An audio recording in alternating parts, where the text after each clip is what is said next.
Welcome back to the lab, my friends. I, of course, am your host, Bryce Prescott.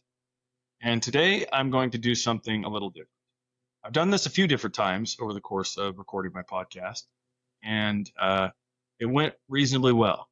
And that is, I just showed up to my recording session here with some ideas on my mind, no real notes, no real script, but yet a framework that I wanted to discuss with you. I wanted to share with you a really empowering and impactful experience that I had not too long ago. I was walking in my neighborhood, and it was morning time, and it was before my weekly lab call. Every Wednesday at 9 a.m. Pacific time, I have my lab group experience, which is an incredible community full of people that are like-minded, that are going for their dreams, that understand that we need community, we need guidance, we need good information. In order to do that, the best place to do it is in a community like the lab. And I just so happen to be the person that started it and lead it. As a part of that leadership mantle that I've taken upon myself includes a responsibility to make sure that I'm prepared. That every time we have a call, that I am inspired and in tune with the needs and tone of what's happening with those individuals there. And so this particular morning on my walk, I was paying attention to that. I was open to inspiration. I was open to whatever it needed to be. I said a short but yet direct prayer before I went on my walk, saying, please God, open my mind and heart to know exactly what it is these individuals that I am steward over need. I started walking. I did my normal route, which in my neighborhood is pretty awesome, I'm being honest. I live in a pretty affluent neighborhood, and when you go around the corner and up the hill, there are some ridiculously incredible houses. You heard me talk about one of those houses as my dream house, as the focus of my manifestation. I have envisioned and visualized myself every day living in this house. I am paying attention to the discomfort associated with what's missing for me to be able to afford and live there. And it's just a whole process. It's really, really cool. I've talked a lot about that in other podcasts. I don't need to go into too much detail here about it. But I was walking by, and I just felt the goosebumps. I felt the whole thing looking at that house, imagining myself there. There's a place up on the deck where there's an infinity pool, and there's these two adjacent pillars that have fire on top of them, like fire features. And I imagine myself every time I walk by, I look up and I see a version of myself in the future, and I give myself a little salute saying, I'm coming, my man. I am working on becoming the man that can do this. And then I walk on. Well, this specific morning, it was exactly the same. And I walked to the top of the hill where I normally turn around. I start turning around, and I'm just paying attention. I'm just walking, listening to the inspiration. And the music that I was listening to at the time was soundtrack music. I find a lot of joy in listening to Hans Zimmer film scores. I like John Williams, James Horner, some of the major film score composers of our time, I believe, are our version of Mozart, Beethoven, Bach, etc. I get a kick out of it. It's very cinematic. And I'm walking down the hill, having just passed the home, which is my home, and or my future home, I should say. And I hear the song Outro by M83 come across my ears. Now, if you've never heard that song, I highly recommend it. I'll put a Spotify link in the show notes for this so you can go right to it. But it's a very cinematic song, and it has about a minute in a lull where it just kind of goes quiet, and you hear some rumblings, and there's some noise and whatnot, and then the cinematic arc of the song starts going out. I'm walking down the hill, and I notice something. I notice that as I'm walking, I'm looking down. I'm looking at my feet. I'm looking at the pavement. I'm making sure that I'm watching where I'm going, but I am missing an entire vista of sky, beautiful homes, scenery, desert landscape, if I would just look up. And in the song, it becomes this really powerful moment. And the lyrics of the song says, now and forever, I am your king. And right as this moment blasts across my ears, I hear the words, look up, in my mind. And so I do. Now, to paint a better picture of this moment, it's a very powerfully emotional moment. I catch myself looking down. I hear in this crucial part of this beautiful cinematic score, this lyric that says, "Now and forever, I am your king." I had prayed to God before I went on my walk, asking for inspiration to know what to share with the members of the lab. And I found myself even having another inspired moment as I gave myself the salute, walking by my house, or my future house. In this moment, I feel this overwhelming feeling of emotion, and I look up. And as I look up and I stare at the sky, it's the beautiful blue morning sky. There's very few clouds, but it just seemed closer than normal. And those words kept coming to my mind. Look up. Look up. And it started me down a train of thought that reminded me about how important it is to look up. That we don't look up enough.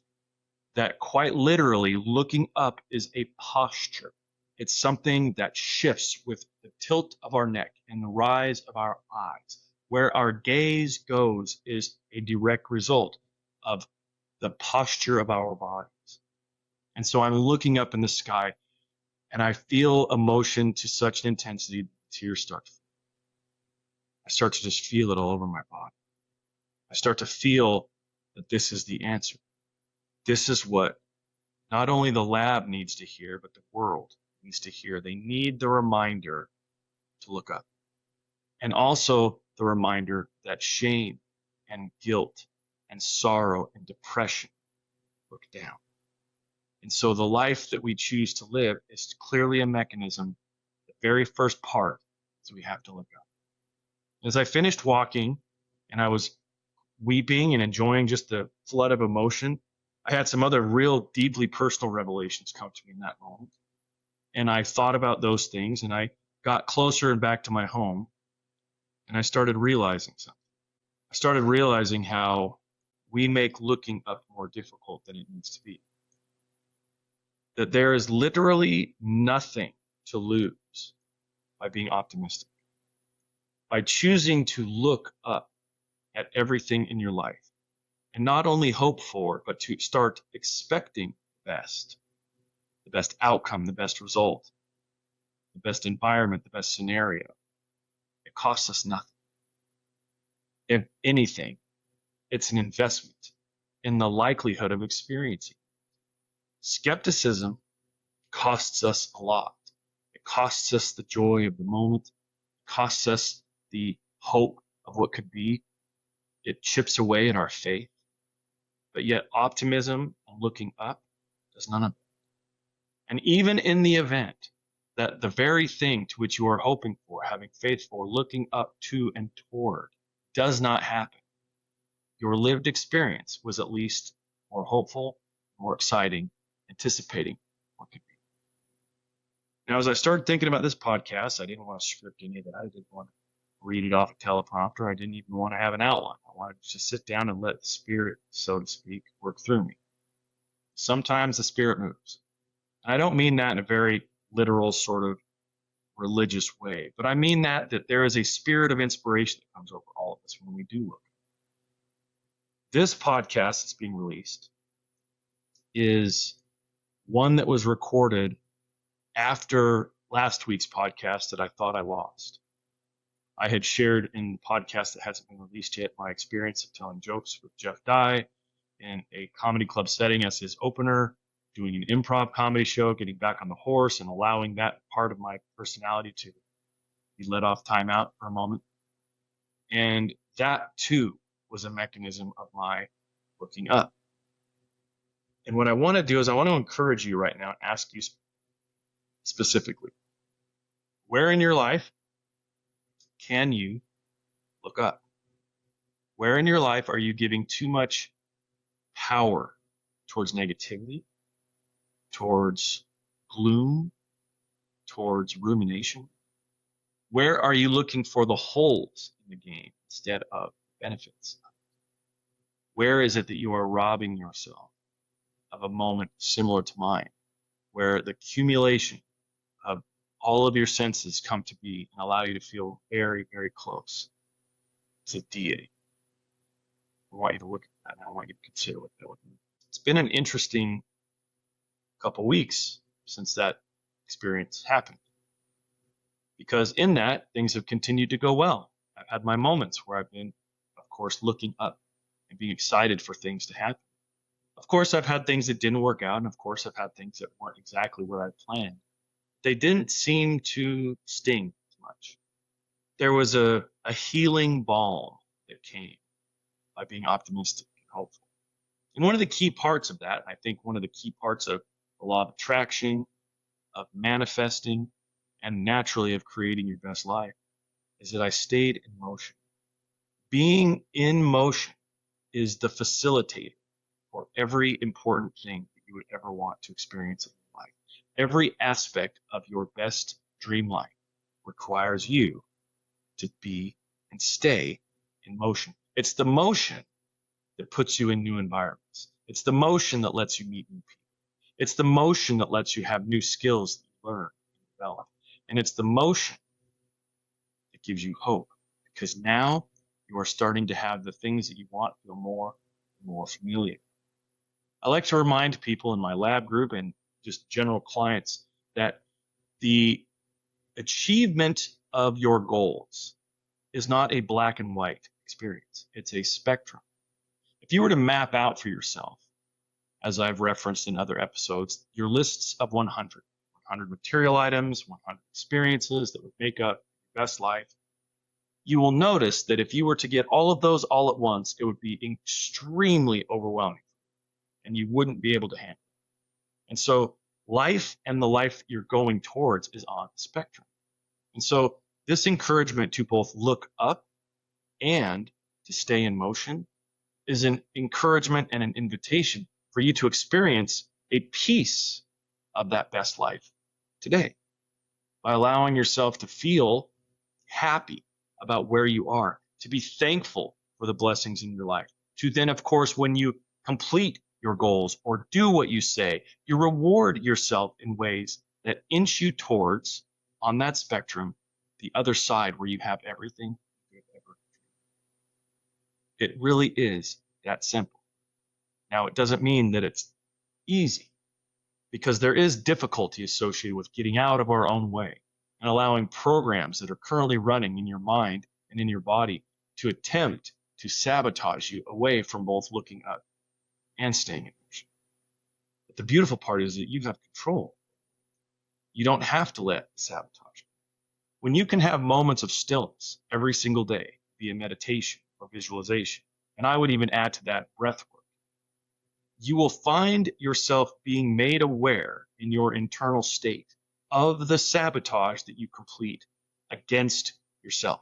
You will start to see the patterns in a deeper, more intricate way that allow you to know exactly what's going on.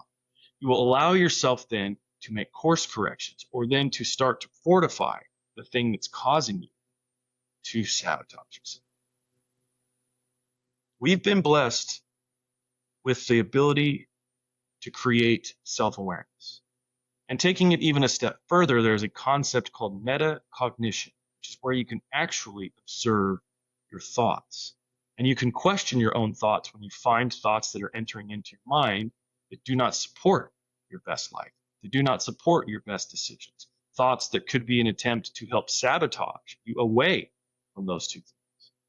But when you can start to ask yourself, what's the purpose of that thought? Is it helping me? You can then separate yourself from having to feed that thought. You can feel the emotions associated with these moments, but you do not have to feed them. You can thank them for reminding you that they still exist there, and then you can move along. It's truly through the resistance of our sabotage, of our emotions, that we find ourselves creating more tension for ourselves. Now, when I say the resistance to our sabotage, I do not mean that we should allow ourselves to sabotage. I mean that we should allow ourselves to see where we are sabotaging ourselves. And then in that moment, we can make adjustments, shifts, realign ourselves. Now, to close this episode out, I want to invite you to look up.